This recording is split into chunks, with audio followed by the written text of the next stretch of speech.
یہ بہت مؤثر جانا جاتا ہے. تو شائستہ اندر صاحبان ان کی مسجد یعنی جمعے کی ذمہ داری ہمارے سپرد ہے. تو اس سلسلے میں کس طرح سے استعمال کرتے ہو, یعنی اس میں کس طرح کے بتاؤ. مولانا سلمان حسینی ندوی. اس کا ترتیب کے ساتھ اچھا طریقہ یہ ہے کہ ہر جمعے سے پہلے مولانا مفتی شفیع صاحب دیوبندی کی جو معارف القرآن ہے, اس معارف القرآن کے چند صفحات پڑھو. کوئی خاص موضوع اگر پہلے سے ذہن میں ہو تو اس موضوع کو فہرست میں دیکھ کر نکال لو. جو آیتیں ہیں اس موضوع سے متعلق وہ آیتیں پڑھ لو اور ان کی جو تفسیر ہے اس کو پڑھ لو. حدیث میں مولانا منظور صاحب کی جو کتاب معارف الحدیث سے مسجدوں میں پڑھی بھی جاتی ہے, اس میں سے وہ موضوع نکال لو اور ترتیب سے ایک جمعے میں ایمانیات کی بات کرو, ایک جمعے میں مثلا نماز کی, روزے کی, زکوٰۃ کی, حج کی, نکاح کی, خرید و فروخت کی. تو 7 جلدیں ہیں, 7 جلدوں میں سے ہر جمعے کے لیے ترتیب کے ساتھ ایک حصہ پڑھتے رہو, پھر مرتب بات کرو. علمی انداز کی بات ہو, قرآن کی آیت ہو, حدیث ہو, اور پھر ان کی جو مستند تفسیر ہے, شرح ہے, وہ بیان کرو مختصر انداز سے, سنجیدہ انداز سے, تاکہ جو لوگ بھی آئیں ان کو مسلسل فائدہ پہنچے. ان کو ایسا لگے جیسے وہ کلاس میں ہیں, جیسے باقاعدہ ان کو اسلام سمجھایا جا رہا ہے, سبق پڑھایا جا رہا ہے, اور آیتوں کے حوالے سے اور حدیثوں کے حوالے سے. یہ طریقہ اختیار کرو تو پھر دھیرے دھیرے ہمارا علم بھی پختہ ہو جائے گا. لوگ جو پڑھے لکھے ہوں گے وہ دلچسپی لیں گے, قدر کریں گے, انہیں محسوس ہوگا کہ وہ کسی عالم سے بات سن رہے ہیں, یہ محسوس ہوگا. جو پوائنٹس ایسے ہوں کہ ان کو لکھنا پڑے, مختصر سے ایک سطر لکھ دی, ایک عنوان لکھ لیا, وہ پرچہ بھی رکھ لو ساتھ, کوئی حرج نہیں. جب بیان کرو تو کسی کا اس کو سامنے بھی رکھو, دیکھ لو. حرم کے جو امام ہیں وہ پرچے سے خطبہ دیتے ہیں, تو اس انداز سے ہر خطبہ, ہر تقریر بیان کرنا ہے نا. تو جو بیان ہے وہ مرتب شکل میں کچھ تفسیر دیکھ کر, کچھ حدیث دیکھ کر, اور اس کی شرح کو سامنے رکھتے ہوئے بات کیا کرو. تو اس طرح سے اگر کرتے رہو گے موضوع کے اعتبار سے اور ترتیب کے, جس ترتیب سے کتاب لکھی گئی ہے اس ترتیب سے بات کرتے رہو, تو اس طرح 4 ہفتے جو ہوں گے ان میں 4 موضوعات پر بات ہو جائے گی, اور پورے سال میں 10 موضوعات کور ہو جائیں گے. تو اس سے تمہارا جو ذہن ہے وہ بھی معلومات سے بھرتا چلا جائے گا, اور معلومات کو کیسے لوگوں تک منتقل کرنا ہے, بات کس انداز سے کرنا ہے, یہ تمہیں وہاں سے مواد مل جائے گا.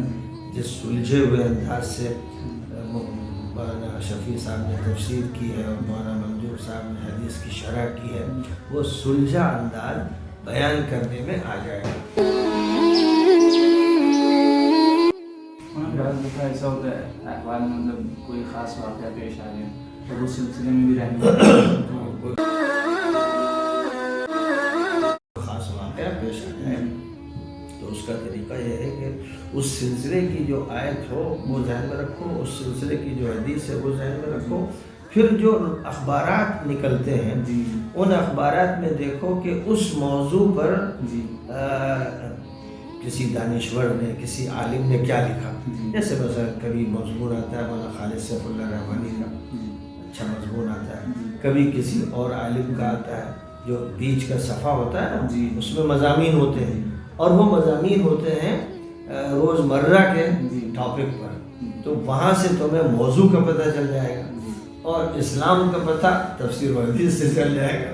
تو جیسی بھی بات ہوگی, جیسا موضوع اٹھے گا, اس پر ٹو دی پوائنٹ بات کرنے کی صلاحیت پیدا ہوتی رہے گی. وہاں ایک چیز یہ کہ جیسے ابھی جو ہندوستان کے حالات ہیں آگے مزید شدیدی ہونے کے امکانات ہیں، تو مطلب قطر الندیٰ اور دیگر جو کتب ہیں اس میں اتنی تفاصیل ہر اختلاف بیان ہے، تو اس کی بعض دفعہ بہت بے امیدی سی پیدا ہوتی ہے کہ ہمیں باہر نکل کے کیا کیسے اس کا طریقہ یہ ہے کہ ایک ہے اسلامی ثقافت. جی اسلامی ثقافت کے لیے نہ قطر الندیٰ کی ضرورت ہے نہ اور دیگر صرفی و نحوی کتابوں کی ضرورت. یہ کتابیں اس لیے پڑھائی جاتی ہیں کہ ایک شخص کی عربی پختہ ہو جائے اور پھر وہ عربی کی زبان کی پختگی کے ساتھ قرآن کی عربی تفاسیر پڑھے، حدیث کی عربی شروح پڑھے. لیکن آج سارا مواد اردو زبان میں موجود ہے، تفسیر کا بھی موجود ہے، حدیث کا موجود ہے، فقہ کا موجود ہے. تو اگر تم صرف یہ چاہتے ہو کہ اسلامی ثقافت ہمیں آسانی سے حاصل ہو جائے تو یہ جو کتابیں ہیں اسلامی معلومات سے متعلق کتابیں ہیں، اسلامی فکر سے متعلق کتابیں ہیں، ان کا پڑھ لینا کافی ہے. اور عربی زبان کی پختگی کے لیے جتنی ضرورت ہو صرف اور نحو کی اور عربی زبان کی کتابوں کی اتنی پڑھ لی جائے. بہت زیادہ جو تفصیلات ان کتابوں میں دی گئی ان کی ضرورت نہیں ہے.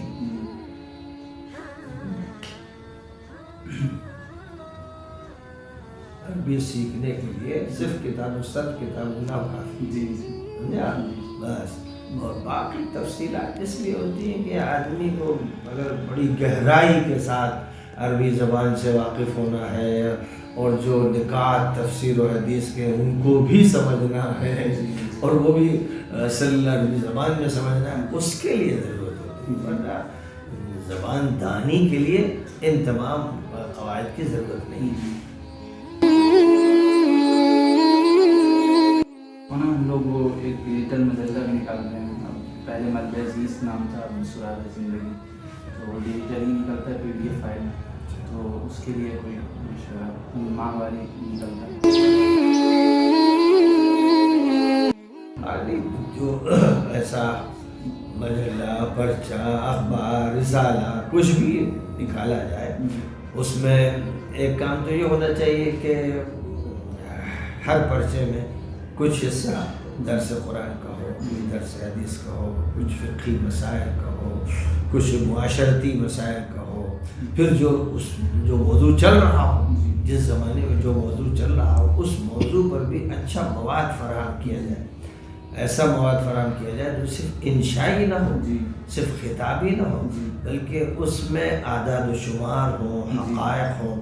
اب وہ حاصل کیے جا سکتے ہیں جو بہت سے مجلے نکلتے ہیں، رسالے نکلتے ہیں، اخبارات نکلتے ہیں، ان سے نچوڑ حاصل کرنا چاہیے تاکہ تمہارا جو مجلہ ہو اس میں خلاصہ ہو کتابوں کا، مجلات کا، اخبارات کا، کہ لوگ انتظار کریں کہ اس میں جو چیز آئے گی وہ اتنے مجموعہ ہوگی.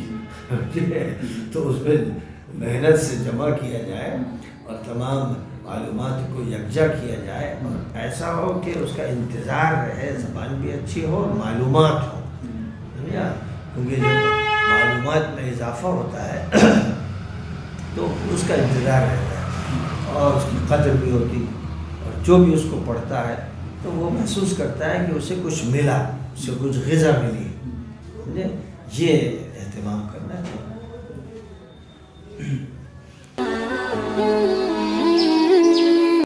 اور یہ چیز کہ طالب علمی کے زمانے میں مطلب مولانا صدیق صاحب نے جو آداب المتعلمین لکھی ہے اس میں کہا ہے کہ اس کا ایک مرشد ہونا چاہیے. تو مطلب اس سلسلے میں آپ کیا کہتے ہیں، ہونا چاہیے؟ بعد اشرف علی تھانوی صاحب اس زمانے میں یعنی طالب علم کے زمانے میں کسی کو اس لائن سے مربوط ہونے کا مشورہ نہیں یعنی مرشد کیسا؟ یعنی جو جس سے رہنمائی دے. رہنمائی الگ الگ ہوتی ہے.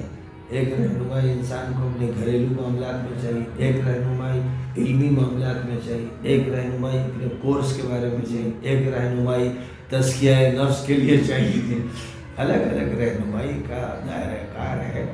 تو اگر کوئی ایسا اللہ والا بزرگ ہے جس سے تم استفادہ کر سکتے ہو اپنی اصلاح کے لیے، اچھی بات ہے، تعلق رہنے کا مطلب یہ نہیں ہوتا ہے کہ لمبے چوڑے وظائف پڑھے جائیں اور سارے معمولات پورے کیے جائیں جو تصوف کے ہوتے ہیں، اس کی ضرورت نہیں ہوتی ہے۔